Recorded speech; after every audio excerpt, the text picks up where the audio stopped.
Siam sir பட வரிசையிலேயே இந்த படம் வந்து அவருக்கு ரொம்ப கஷ்டமான படைப்புன்னு அவரே சொல்லியிருக்கிறாரு. தில்லு தூளு அயன் அயன் அப்புறம் சாரி அன்னியன்னு அப்படின்னு எல்லா படத்தையுமே எல்லா படத்தை விட அந்த படத்தை விட எல்லா கஷ்டத்தையும் இந்த படத்துல மொத்தமா பார்த்து இஷ்டமா இந்த 72 சுதந்திர தினத்துக்கு இந்த படத்தை ரிலீஸ் பண்ணிருக்கிறாரு. அங்க இருந்து வந்திருக்கீங்களா? ஷூட்டிங் எல்லாம் பார்த்துட்டு அங்கிருந்து படம் பார்க்கவே அங்கிருந்து வந்திருக்கிறவங்க. ஸ்டோரி இன்கம்ப்ளீட்டடா இருக்கு. இன்கம்ப்ளீட்டா ஒரு நிறைவு இல்லாம. ஆமா, புரியல. ஒரு 3 to 4 டைம்ஸ் பார்க்கணுமா என்னன்னு தெரியல. ஃபர்ஸ்ட் டைம் பார்த்தா எங்களுக்கு உங்களுக்கு இந்த கோர்ட்டு கேஸ்ல வந்துட்டு போறது என் இது மறுபடியும் கோர்ட்டு கேஸ் போனோட ஆச்சரியம் இல்லை. ஏன்னா அந்த மாதிரி சீன்களா இருக்குது. அதனால ஸ்டோரி புரியவே இல்லை.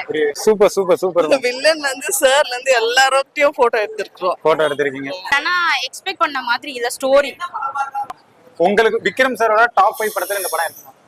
கண்டிப்பா நம்பர் 1 தான். ஆக்டிங் செம்ம ஆக்டிங் நல்லா இருக்கு.